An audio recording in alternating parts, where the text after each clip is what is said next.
दर्शन करने के बाद हम आ गए कलानई डैम, क्योंकि और जहाँ ऐसी जगह है जहाँ पापा और दीदी चढ़ नहीं सकते, तो हमने कहा ऐसी जगह घूम लिया जाए जहाँ के वो लोग ईजिली आ जा सके। तो कलानई डैम का यहाँ पे पूरा प्रोटोटाइप वगैरह है या फिर क्या है, अंदर जाके देखते हैं। मुझे लगता है जो भी स्ट्रगल होंगी, जिन राजाओं ने भी बनाया होगा, शायद ये बहुत पुराना डैम है, अंग्रेज़ों से पहले का शायद, तो इसलिए इस तरह से इन्होंने एक एग्जीबिशन टाइप का रखा हुआ है कि वहाँ पे सारा का सारा ब्लूप्रिंट होगा इसका। उससे ही स्वागत करता है सुंदर सा हाथी, और इसमें कोई राजा विराजमान है, क्योंकि यहाँ पे सब कुछ तमिल में लिखा हुआ है, तो मुझे नहीं समझ में आ रहा है कुछ भी। और ये सारी फ़ोटोज़ में दिखाऊंगा आपको कि क्या है। मुझे लगता है ये मैप जो है ना, ये साउथ इंडिया का मेजर रिवर सिस्टम समझाया जा रहा है इसमें, और शायद जो पुराने समय में करोड़ों साल पहले किस तरीके से ये इस तरह के शेप में आया वो बताया गया है। यहाँ पे बताया गया है कि पता नहीं क्या बताया गया है, जिसको पता हो वो बताना भाई। बट यही समझ में आ रहा है कि कुछ स्ट्रगल्स दिखाए जा रहे हैं और कुछ लड़ाइयाँ चल रही हैं और पता नहीं क्या क्या। और यहाँ पे कावेरी नदी का महत्व उसमें बताया जा रहा है, शायद कि इसी कावेरी की वजह से जीते थे ये लोग लड़ाई।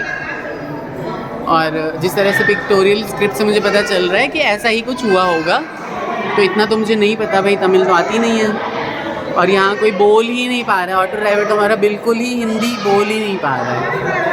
तो इस तरीके से ये सारे स्ट्रगल्स वगैरह दिखाए हैं, लेकिन कुल मिला के पता चल रहा है कि हाँ, हमारे पूर्वजों ने बहुत सारा स्ट्रगल किया हुआ है इन सब चीज़ों को बनाने के लिए और बचाने के लिए।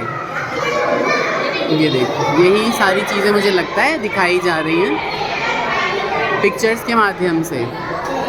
अब जो भी तमिल लोग अगर हैं वो देख रहे हो तो बताना कि मैं सही हूँ या नहीं हूँ। यहाँ पे दिखाया जा रहा है कावेरी कैसे 2 पार्टों में शायद बट जाती है, उसका बताया जा रहा है। और यहाँ पे भी कुछ ऐसा है, क्या है, किसी को सज़ा दी जा रही है या कुछ है शायद मे भी।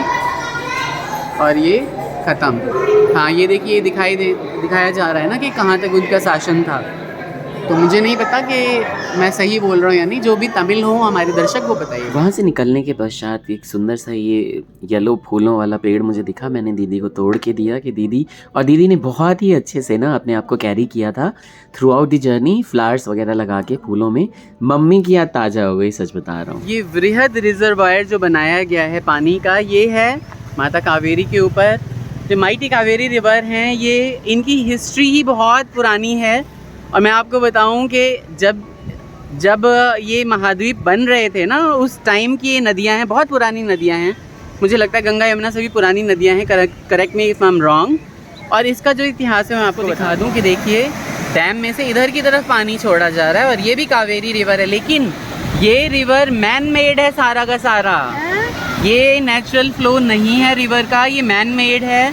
और मैं इसकी सारी स्टोरी आपको बताता हूँ। मैंने अभी एक मल्लू भाई से स्टोरी ये है कि त्रिची से पहले ना कावेरी रिवर नेचुरली 2 पार्ट्स में डिवाइड हो जाती है। कावेरी और कोल्लीडम करके कुछ नदी है, वो तो हम मैप में भी देख सकते हैं। तो इसके बाद क्या हुआ कि 6th सेंचुरी या 5th सेंचुरी के अराउंड में जो कलिंगर राजा थे, चोला राजा थे, उन्होंने, क्योंकि कावेरी बहुत ज़्यादा तबाही लाती थी, तो उन्होंने यहाँ पे डैम बनाया ताकि उनकी जो जनता है ना वो सुखी रह सके। लेकिन क्योंकि हुआ क्या कि डैम तो उन्होंने बना दिया, लेकिन एक पार्ट जो है वहाँ पे वो पानी जो है वो चला जाता था सारा का सारा। दूसरा पार्ट जो था वो ऐसा ही रह जाता था, मतलब वो फर्टाइल नहीं रह पाता था बिकॉज पानी नहीं जाता था। तो उन्होंने ये जो रिवर पीछे है ना भाई, ये तो रिजर्वायर हो गया, जो पीछे रिवर है, इस रिवर को इन्होंने नेचुरली नहीं बनाया है, ये बनाया है, मतलब खुद खुदवाया है रिवर।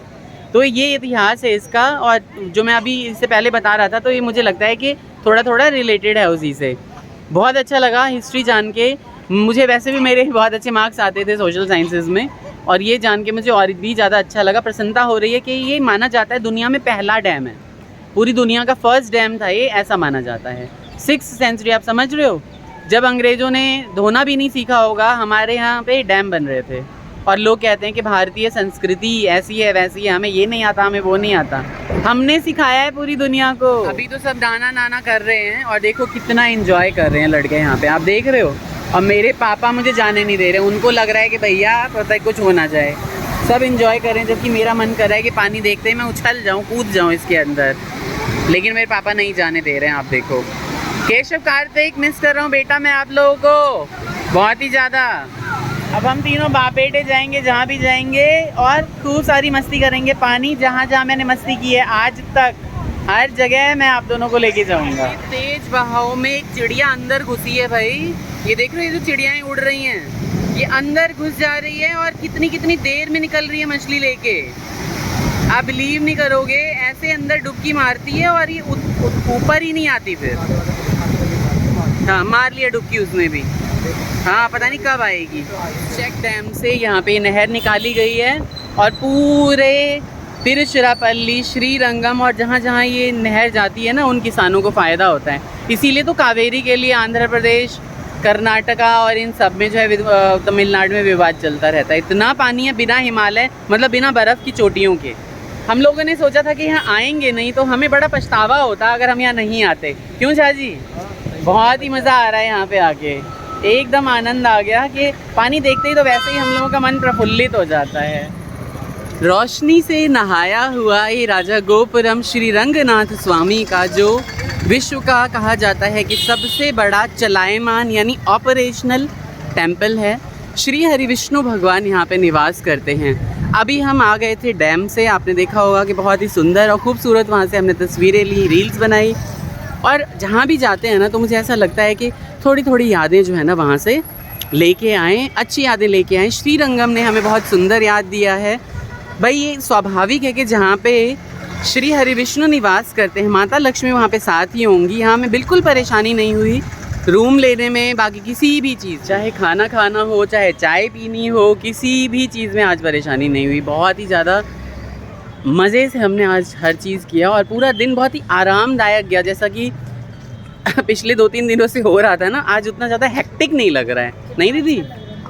और गोपुरम तो इतना सुंदर लग रहा है ना, मैं आपको बता नहीं सकता। कई बार तो ऐसा लगता है कि जैसे यहीं रह जाओ, यहीं बस जाओ।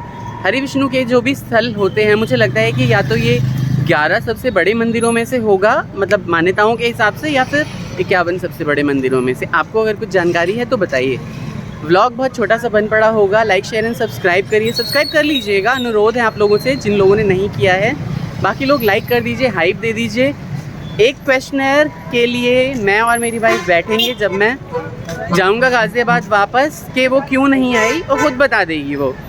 और सबसे बड़ा रीज़न तो मैं खुद उसके मुंह से आप लोगों को बुलवाऊंगा कि वो क्यों नहीं आई। It is not about the examination, there are lot of other things also जो उसे नहीं आती है पसंद।